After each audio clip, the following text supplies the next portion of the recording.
Hamas की और Hamas के साथ इजराइल में जो जंग चल रही है, जो लड़ाई चल रही है, उसके लिए जी डोनाल्ड ट्रंप जो कि अमेरिकन प्रेसिडेंट है, उन्होंने और नेतन्याहू दोनों ने जो है ये फैसला किया है कि जी एक अमन की तरफ चला जाए और इस चलती हुई जंग को जो बहुत अरसे से लोगों की जाने ले रही है उसको रोका जाए।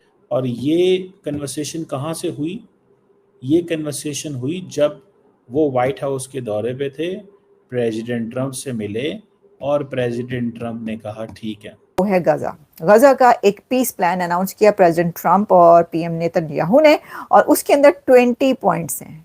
ये 20 पॉइंट्स पीस प्लान है कि कैसे जो है अमन लाया जाएगा गजा में, और जो सीज फायर है यानी कि इजराइल और जो हमास, तो खैर अब कौन रहा ही कौन हमास में, वो तो सब सबके सब दहशतगर्द मारे गए, उनके लीडर्स सबके सब मारे गए। तो अब जो है ये पैलेस्टीन का जो मामला है कैसे हल किया जाए, इसके लिए तकरीबन 72 आवर्स जो है वो दिए गए हैं इसराइल की तरफ से हमास को, कि जो उन्होंने इसराइल के लोग जो ले गए थे, वो जिन्हें किडनैप किया गया था, हॉस्टेज बनाया गया था, उनको छोड़ दिया जाए। और इसी तरह से तकरीबन 20 के करीब पॉइंट्स भी दिए गए हैं अमेरिकन प्रेसिडेंट की तरफ से, जिसके ऊपर काम किया जाए और उसके बाद इस जंग को, इस लड़ाई को रोका जाए। ट्रंप का जो गजा का जो पीस प्लान है, ट्रंप का गजा का जो पीस प्लान है, उसे पाकिस्तान ने एंडोर्स कर दिया है। अच्छा, मैंने अभी तक वैसे दुनिया में देखा नहीं है किसी को इसको एंडोर्स करता, लेकिन पाकिस्तान ने एंडोर्स कर दिया। ट्रंप और नेतन्याहू ने एक लंबी चौड़ी प्रेस ब्रीफिंग दी, और उस प्रेसर में उन्होंने बहुत सारी बातें की जिसमें 20 पॉइंट्स गिनवाए गए। लेकिन उसके अंदर एक और काम हुआ जिसके अंदर ट्रंप साहब ने ये कहा कि इस पीस प्लान को सबसे पहले जिसने इंडोर्स किया है, बैक किया है, सपोर्ट किया है, वो पाकिस्तान है। वाह, मैं वही तो कह रही हूँ, मुल्क के अंदर, पाकिस्तान के अंदर अमन नहीं है, पीस नहीं है, जगह जगह धमाके हो रहे हैं, लोग मारे जा रहे हैं, सैलाब होया पिया है, सैलाब आया हुआ, तो क्या हुआ? दुनिया के पीस प्लान पर तो नजर है ना, उसके लिए तो काम हो रहा है ना, घर भी हो ही जाएगा ठीक। देखिए ना, मुश्किलात बड़ी है ना वहाँ पे, आपको पता है। वो कहते हैं जी फितना उल हिंदुस्तान, और फिर खारजी, और फिर जो है वो कौन है, BLA और वगैरह वगैरह, तो उससे कैसे निपटेंगे? हमास और गजा का मामला तो छोटा मोटा मामला, उस पर उन्होंने कहा हम आपके साथ है सर। उन्होंने कहा ना सिर्फ ये कि बल्कि बिगनिंग से ये लोग हमारे साथ हैं ये प्लान बनाने में। नहीं, आपको यकीन आ रहा है? सुन लो जरा।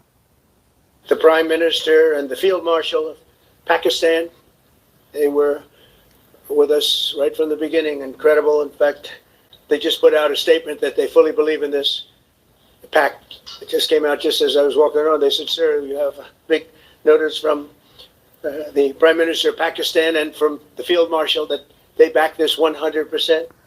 सुन लिया आपने? ये उन्होंने आज के पीस प्लान में, अमेरिका में व्हाइट हाउस में खड़े होके जो प्रेस ब्रीफिंग हो रही है, उसके अंदर प्रेसिडेंट ट्रंप किसका नाम ले रहे हैं वो मैंने आपको बता दिया। अब कोई और उसको इंडोर्स कब करेगा, उसको सपोर्ट कब करेगा, वो तो खबरें जैसे जैसे आएंगी हम आपको बताएंगे। इजराइल ने उसको अभी तक इंडोर्स पूरी तरीके से किया, मान लिया है या नहीं, इसके बारे में है क्या? इजराइल जो है वो तैयार हो रहा है या एग्री कर रहा है इस पे, और जो गाजा है वो इसके ऊपर अभी तक एग्री नहीं किया उसने। वो आगे क्या सोच रहे हैं पैलेस्टीन वाले। बाकी जो अरब कंट्रीज और बाकी जो कंट्रीज है वो भी हो सकता है कि आइंदा चंद दिनों में इसको जो है सपोर्ट भी करें, बैक भी करें, इस पर एग्री करें। लेकिन सबसे पहले जो कंट्री जिसने ये बनाया भी साथ मिलके और सारी वो किया, वो पाकिस्तान, उसने सपोर्ट कर दिया इस प्लान को। ठीक है, तो ये है वो। और इसके अंदर जो है जो 20 पॉइंट्स हैं, एक ये कि गाजा को डीमिलिटराइज किया जाएगा, वहां पर जितनी भी टनल्स, वेपन्स हमास के अमेरिकन प्रेसिडेंट आगे लेकर चल रहे हैं, क्योंकि जाहिर है वो नोबेल पीस प्राइज में भी बहुत ज्यादा इंटरेस्टेड है। और ये बात भी उनके कई बार लोगों ने कही है कि जी हिंदुस्तान पाकिस्तान की बात तो अलग है, अगर आप इजराइल और हमास की लड़ाई को रोक के दिखाएं तब बात करें नोबेल पीस प्राइज की। शायद इसीलिए उन्होंने जो है नेतन्याहू से बातचीत की है, और अब दोनों वर्ल्ड लीडर जो हैं वो इस बात के ऊपर आगे हैं कि जी कहीं ना कहीं जाकर जो है इस लड़ाई झगड़े को रोकना चाहिए।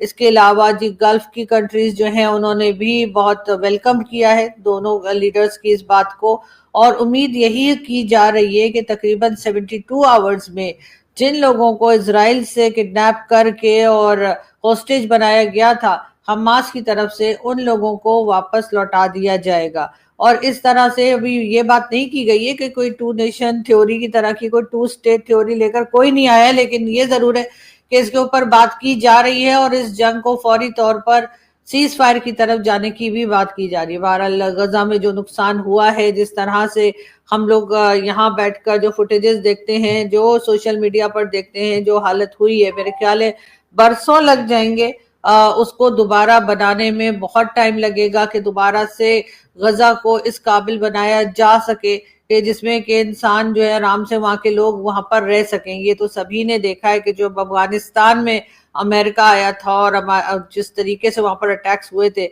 उसके बाद तकरीबन 3-4 साल हो गए हैं कि अमेरिका जो है वो अफगानिस्तान से निकल गया, लेकिन आज तक अफगानिस्तान अपनी पहले वाली हालत में वापस नहीं आया है। और यही हाल जो है वो यकीनन गजा के साथ भी लगता है कि बरस लग जाएंगे और तब कहीं जाकर शायद गजा के लोग जो हैं वो अपनी पहले वाली कह लीजिए जो कंडीशन थी उनकी, जिस तरीके से वो रहा करते थे वैसे रह पाए। लेकिन फिलहाल तो यही लग रहा है कि नेतन्याहू जो है वो उन्होंने बात सुन ली है ट्रंप की, और लेकिन कई तरह की कंडीशंस रखी गई हैं। अब देखना है कि हमास की तरफ से क्या जवाब आता है। लेकिन उसके के साथ साथ नेतन्याहू ने जो है वो माफी भी मांग ली है कतर के जो अमीर हैं उनसे, और उन्होंने इस बात के लिए माफी मांगी है जी कतर पे जो अटैक किया गया था इसराइल की तरफ से, उसके ऊपर जी इसराइली प्राइम मिनिस्टर नेतन्याहू ने जो है वो कतरी पीएम से जो है वो जो दोहा अटैक था उसके ऊपर जी माफी मांग ली है। अब आई होप कि ये आगे दोबारा इस किस्म की हरकतें ना करें। लेकिन नेतन्याहू हो या ट्रंप हो, आप इनसे किसी भी बात की उम्मीद लगा सकते हैं और ये कोई भी तरह का अटैक या कोई बात दोबारा से कर सकते हैं। इसलिए मेरा ख्याल है कि बहुत ज्यादा संभल के रहने की, बहुत ज्यादा सोच समझ कर ही ट्रम्प जो है वो इस वक्त बात बात पर जो है वो जो पाकिस्तानी प्राइम मिनिस्टर हैं उनकी तारीफ भी करते दिखाई दे रहे हैं और फील्ड मार्शल की तारीफें भी करते दिखाई दे रहे हैं, और उन्होंने एक बार फिर कहा है कि पूरी तरह से साथ। तो आप इससे अंदाज़ा लगा लें कि इजराइल जो है उसकी ताकत का अंदाज़ा यहाँ से आप लगा लें भाईजान, कि उसको मेरे ख्याल को चौथी दफ़ा ट्रंप साहब मिल रहे हैं, चौथी दफ़ा। अगले दिन जब वो अरब्स आए थे तो उस वक्त सारा काम तो हो चुका था, सारा काम तो हो चुका था।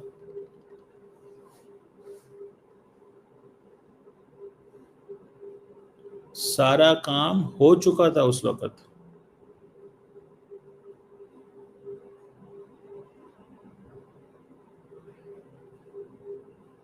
और मैं ये ज़ाती तौर पे समझता हूँ कि इंडिया ने जो इजराइल से बड़ी दोस्ती रखी हुई है उसको तो एडवांटेज मिलेगा, लेकिन इंडिया जो है क्या अरब वर्ल्ड के साथ वो अब ताल्लुकात को नॉर्मलाइज कर पाएगा?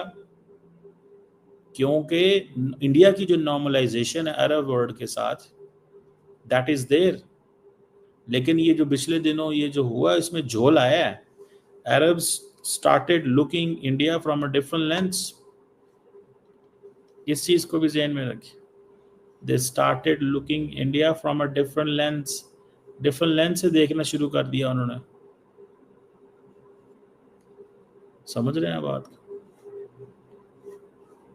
सो ये चीज जो है दैट इज देयर।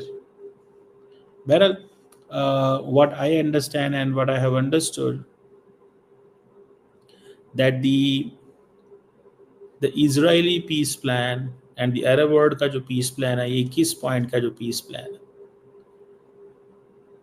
अब इसमें इजराइल जो है उसने तो वैसे गजा हमास को जो वो कह रहे हैं कि हम इसको तो देखने ही नहीं चाहते, हमास को तो हमने देखना ही नहीं, इसकी तो शक्ल ही नहीं देखना चाहते, इसके ऊपर तो हम करेंगे कुछ नहीं। और इसमें जो हमास के जो लीडर्स हैं उनको वो इम्यूनिटी देते हैं और वो कहते हैं कि अगर हमास के जो लीडर्स हैं उनको हम रिलीज कर देंगे अगर इजराइलियों को छोड़ दिया जाता है।